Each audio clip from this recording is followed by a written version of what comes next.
What's going on? Alan here with Parrots&Co, and today I wanted to talk about should you get a baby bird or an adult bird, some of the pros and cons of each. And I have my Senegal parrot, Elfie Welfie, with me here. And the reason that I wanted to talk about this is because right now it's mating season. A lot of parrot owners to be are looking to figure out what type of bird they want, whether it's a macaw, whether it's a kike or a Senegal. And you know, basically parrots are getting ready to lay eggs. People are putting their names on that list. And from what I've seen in my experience going to bird stores where, like, especially in the spring and summer when a lot of these, you know, babies are hatching, you'll see, you know, different species, kikes, you know, Senegals, macaws, dozens and dozens of little baby birds. And within like 2 weeks, just like that, they're kind of gone. And people tend to, you know, just kind of jump right into getting a baby bird. And basically from there, from my experience with baby birds, like, they just tend to fly off the shelf. And then what ends up happening is these birds become adults. They get their hormones. They're no longer cute and cuddly. What do you got? Oh!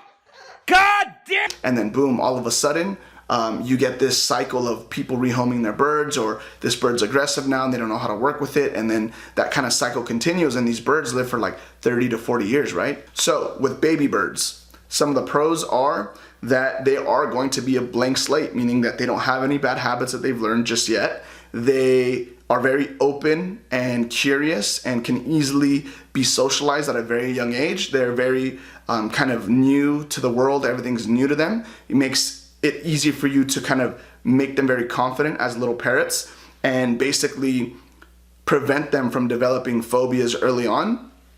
And then you also have that ability with the baby bird, for lack of a better word, to just kind of have a blank slate, right? Where you can teach them everything and really mold them into your ideal parrot early on, socialize them, make them very friendly toward other people in the house. However, on the con side of things, they're also a blank slate, meaning that they can develop phobias if you don't socialize them properly or you don't make them confident and expose them early on.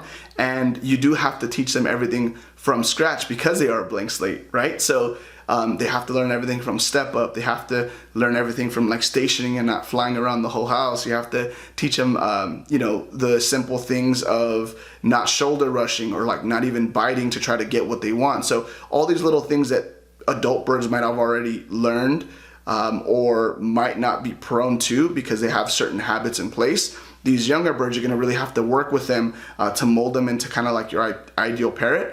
And then from there, you can also have that instance where, you know, once the bird becomes basically an adult, it's, you know, easy to socialize with everyone in the house, and then they become an adult bird, and then they decide to be what birds are, and they tend to kind of go one-sided and they become more of a one-person bird, maybe because it wasn't socialized, whatever, or the bird's just preference. And then it decides that the other person in the house, not you, the main caretaker, is going to be its like basically mate or its human, or it's only one person that it wants to socialize with. And what ends up happening is now you have a problem where you know, the bird becomes aggressive to anyone in the house that's not that person.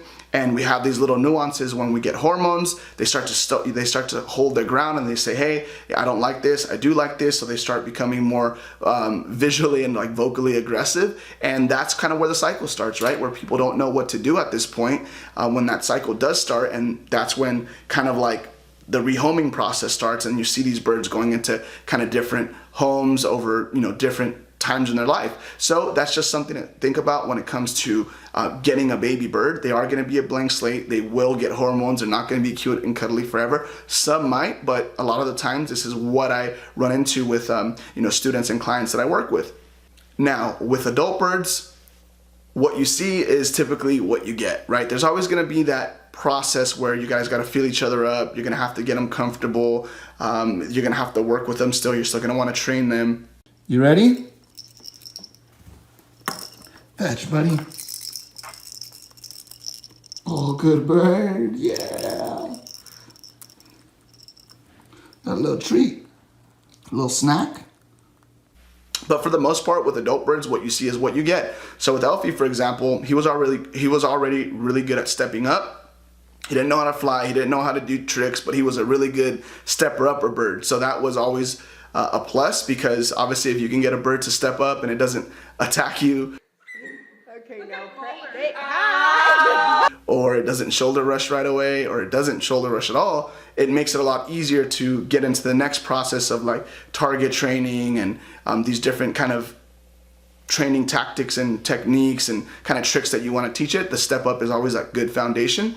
But that's just an example with Elfie, right? So he was, I think like 7 or 8 when I got him, and then he was rehomed. He was caged for like 3 years basically because his previous owners couldn't take care of him. So as a result, he's also always been very fearful of things, very fearful of situations that he's uncomfortable with. If I move my hands too fast, sometimes he kind of gets jittery or kind of freaks out a little bit. And he'll have instances where, for example, maybe he's not, confident in certain scenarios. And that's something that I've had to work with him on. Also, he didn't know how to fly. I literally had to teach him to fly from scratch.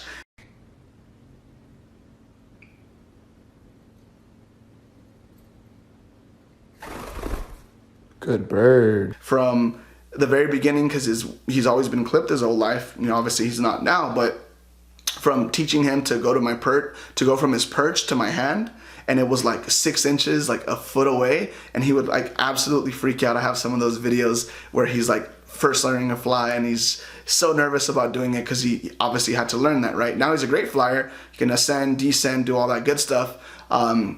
I call him from a different room. He'll turn the corner real fast and come find me. So we've definitely worked on that, but that's what I'm trying to say with adult birds. What you see is what you get. I think we got it. I think we got it, Pablo. We got it. That's the best thing that's ever happened. And the pros of it is that you give that bird that's gonna live 30, 40 years old that ability to be rehomed, to have a new start. It was one of my things when I got Alfie. I said, I'm never going to rehome him. He's going to be my bird. I'm not going to make him go through this cycle, and I'm going to try to give him the best life, right? So you have that opportunity to rehome, a bird. There's rescues out there. There's tons of birds. There's hundreds of thousands of birds that get rehomed basically every single year. And you have that kind of ability to maybe work with a bird it's an adult, and it's maybe even past that kind of initial hormone stage that you get with babies when they're making that transition.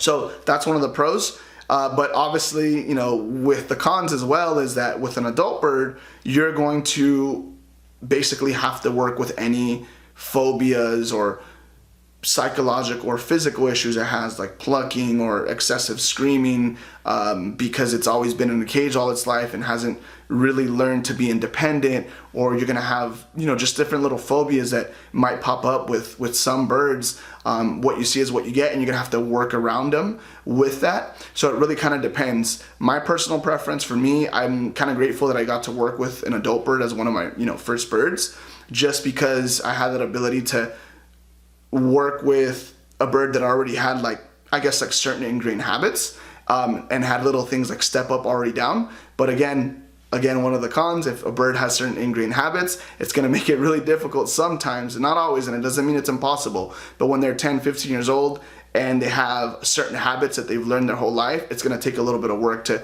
basically unlearn that. So anyway, these are some of the things that I wanted to talk about in terms of some of the pros and cons of getting babies versus adult birds. And with that being said, guys, if you guys are interested in basically getting more additional support or one-on-one help, feel free to check out the link in the description below and check out the free training that I did on basically how to reduce aggression, prevent screaming, and just work with your parrot to mold it to become your ideal bird. And basically from there, check out that video. If you like what you see, go ahead and book a call with me, and then we can jump on a personalized one-on-one parrot discovery call and just kind of figure out what the next steps would look like if you wanted that additional help. And we can basically work with you for the long term to really mold your parrot into the ideal parrot that you want. And like I always say, what's a little bit of work, a few weeks, maybe even a few months of training your parrot properly to develop that bird into your ideal companion for the long term, right? They live 20 to 30 years. Guys, if you're not subscribed, if you haven't liked this video, make sure you subscribe down below. Make sure you like that video. It gives us more exposure in the channel, and it helps spread the positive message that we have here at Parrots&Co. So this is Alan and Elfie, who looks like it's nap time soon, and we will see you guys next time.